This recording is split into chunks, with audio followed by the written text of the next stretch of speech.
Serial ये रिश्ता क्या कहलाता है में महर ने किया अभीरा पर हमला। जी हाँ, यहाँ पर जहाँ महर एक और अरमान को पाने के लिए पागल हो चुकी है, वहीं दूसरी ओर अभीरा को इस दुनिया से पाताल लोक में पहुंचाने के लिए भी वो पागल हो रही है। अब यहाँ पर महर मौका देखते ही अभीरा को अकेले पाते ही उस पर हमला कर देती है और कहती है कि अब बस बहुत हो चुका है, मैं तुम्हें अरमान के साथ एक पल भी नहीं देख सकती हूँ।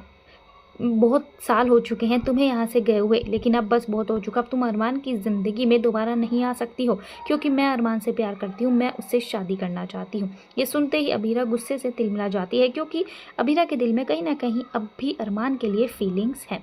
यहाँ पर अभीरा और महर का झगड़ा होता हुआ नजर आएगा। जैसे ही आवाज़ अरमान के कानों तक पहुँचती है तो अरमान बाहर खड़ा होकर दोनों की बातें सुन लेता है, जिसमें महर अपने मुँह से खुद अपना सच बता देती है और बताती है कि किस तरह से वानी के पापा की जान उसने ही ली थी और अरमान ने उनका केस लड़ा था। अरमान तो जानता तक नहीं है कि उसने जिसका केस लड़ा था, इतनी शिद्दत से लड़ा था, दिन रात मेहनत करी थी, उसने एक मुजरिम को बचाया है, यानी कि मुझे बचाया है। ये सुनते ही अरमान गुस्से से आग बबूला हो जाता है और वो महर पर चिल्लाने लगता है। अरमान महर पर हाथ उठा देता है, पर अभीरा उसे रोक लेती है। यहाँ पर महर कहती है अब चाहे कुछ भी हो जाए, लेकिन अभीरा को जिंदा रहने का हक नहीं है।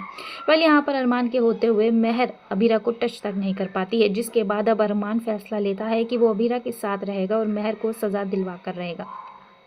महर जहाँ हम जानते हैं कि वो एक पागल औरत है और वो अपने पागलपन की सारी हदें पार कर जाएगी। अब यहाँ पर महर कहती है अरमान से अगर तुम मेरे नहीं हुए तो मैं तुम्हें इसका भी नहीं होने दूंगी। आज तुम दोनों में से एक ना एक को ऊपर जाना ही होगा, क्योंकि तुम दोनों ही मेरी ज़िंदगी की मुसीबत बन चुके हो। अगर मैं अरमान को पाना चाहती हूँ तो ये अभीरा नाम की मुसीबत को मुझे अपने सामने से हटाना होगा, और जब तक अभीरा नहीं जाएगी अरमान मेरे पास नहीं आएगा।